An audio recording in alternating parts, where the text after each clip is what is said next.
Love world की one of the most amazing and strongest feelings में से एक ऐसी फीलिंग जिसके पीछे कितनी लड़ाइयाँ लड़ी गई, न जाने कितने ही लैला मजनू कुर्बान हो गए, दशरथ मांझी जैसे कितने ही लोगों ने अपनी पूरी जिंदगी लगा दी बस इस एक फीलिंग के पीछे। सो आखिर ये फीलिंग ऑफ लव है क्या ये ब्रेन में बस रिलीज हुए कुछ केमिकल्स का नतीजा है या ह्यूमन स्पीसीज को कंटिन्यू करने के लिए नेचर की कोई ट्रिक? सो आइए समझने की कोशिश करते हैं कि आखिर ये बवाल चीज है क्या।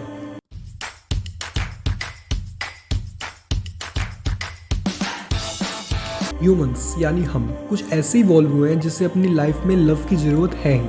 हम इस अर्थ पर मौजूद 15 लाख एनिमल स्पीसीज में से सबसे ज्यादा सोशल एनिमल है, जो कि सेल्फ अवेयर्ड एंड कॉन्शियस है, जिसकी वजह से हमारे अंदर न जाने कितने थॉट्स, फीलिंग्स एंड इमोशंस पैदा होते हैं, और उन्हीं में से एक है लव। तो क्या तुमने कभी सोचा है वो कौन सा पहला ह्यूमन होगा जिसके अंदर पहली बार लव की फीलिंग्स, इमोशंस जागे होंगे? तो according to our fossils, love का पहला और सबसे ओरिजिनल फॉर्म है मैटरनल लव, मतलब एक माँ और उसके बच्चे के बीच का प्यार।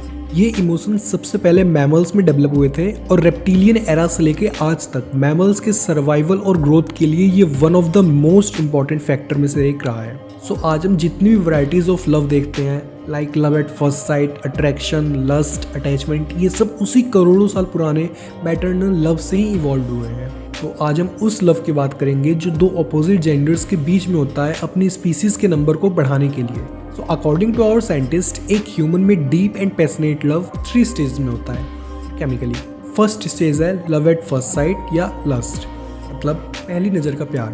लाइक किसी को बस देखा, दिल में घंटी बजी, बैकग्राउंड में गिटार बजा और हो गया प्यार। But scientifically love at first sight जैसी कोई चीज़ एग्जिस्ट ही नहीं करती। मतलब हमारे बस किसी को पहली बार देख लेने से हमारा ब्रेन वो केमिकल्स रिलीज नहीं करता जो वो डीप लव होने पे करता है। एक्चुअल में जिसे हम लव एट फर्स्ट साइट बोलते हैं वो बस हमारे अंदर का लस्ट होता है, जो कि मेल में टेस्टोस्टेरोन एंड फीमेल में एस्ट्रोजन रिलीज होने से बढ़ता है, जिसकी वजह से हमें लव एट फर्स्ट साइट जैसी फीलिंग आती है। इसके बाद आती है सेकंड स्टेज, अट्रैक्शन।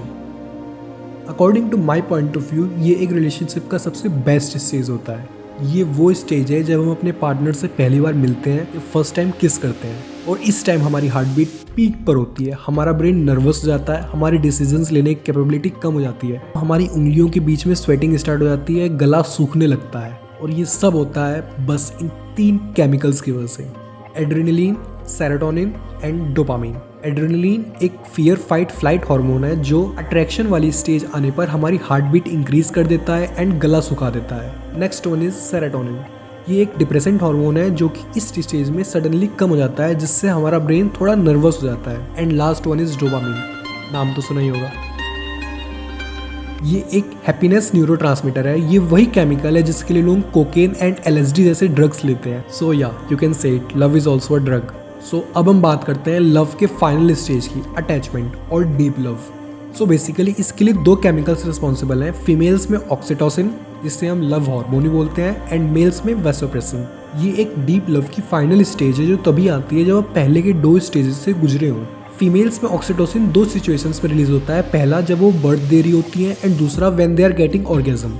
एक फीमेल जब अपने बेबी को बर्थ दे रही होती है तो उस टाइम बहुत लार्ज अमाउंट में ऑक्सीटोसिन रिलीज होता है, जिसकी वजह से वो एक इजीली पुश आउट कर पाती है। एंड दूसरा, ये मैटरनल लव को भी इंक्रीज कर देता है, मतलब एक माँ का अपने बच्चे के लिए प्यार बढ़ जाता है just after birth. So is it possible कि अगर हम फीमेल में इस हार्मोन का प्रोडक्शन रोक दें तो उसका अपने बच्चे के लिए प्यार भी खत्म हो जाएगा?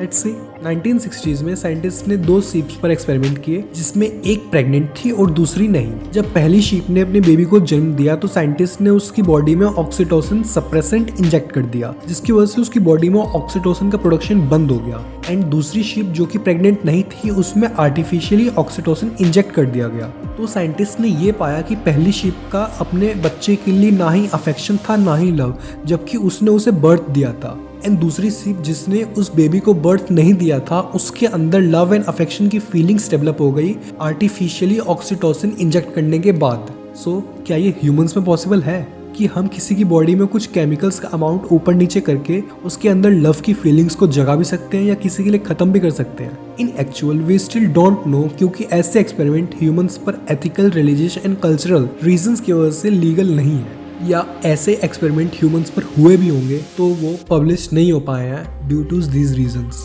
ये chemicals like oxytocin, dopamine, serotonin, vasopressin ये हमारे लव के लिए ही नहीं बल्कि हमारी पर्सनैलिटी के लिए भी रिस्पॉन्सिबल है। अगर इसमें से हम किसी भी केमिकल का अमाउंट को आर्टिफिशियली चेंज करते हैं तो हमारी लव लाइफ पर ही नहीं बल्कि हमारी पर्सनैलिटी पर भी बहुत फर्क पड़ेगा। बट अगर हम इवोल्यूशनरी पॉइंट ऑफ व्यू से देखें तो लव ही वो रीजन रहा है जिसकी वजह से आज तक हम ह्यूमन सर्वाइव और ग्रो कर पाए। बर्थ के टाइम पर मैटरनल लव जिसकी वजह से एक हाईली वल्नरेबल बच्चा भी सर्वाइव कर पाता है, एंड देन ऑपोजिट जेंडर्स के बीच का love and life long attachment जिसकी वजह से मेल भी न्यूली बॉर्न बेबी का ध्यान रखते हैं, जिसकी वजह से उस बच्चे का सर्वाइवल के चांसेस और ज्यादा बढ़ जाते हैं, जिसका रिजल्ट ये होता है कि नेक्स्ट जनरेशन आती है एंड देन वो स्पीसीज हार्श कंडीशंस में भी सर्वाइव कर पाती है। सो क्या लव जिसके लिए हम अपने लिमिट्स पुश करते हैं, अपना टाइम, मनी, पावर सब इन्वेस्ट करते हैं, वो बस हमारे ब्रेन में कुछ केमिकल्स का राइट अमाउंट में कॉकटेल है या हमारी ह्यूमन स्पीसीज को कंटिन्यू रखने की नेचर की कोई trick? Just think about it. So मिलते हैं नेक्स्ट वीडियो में, तब तक के लिए पीस आउट। वीडियो पसंद आई तो लाइक, शेयर एंड सब्सक्राइब करना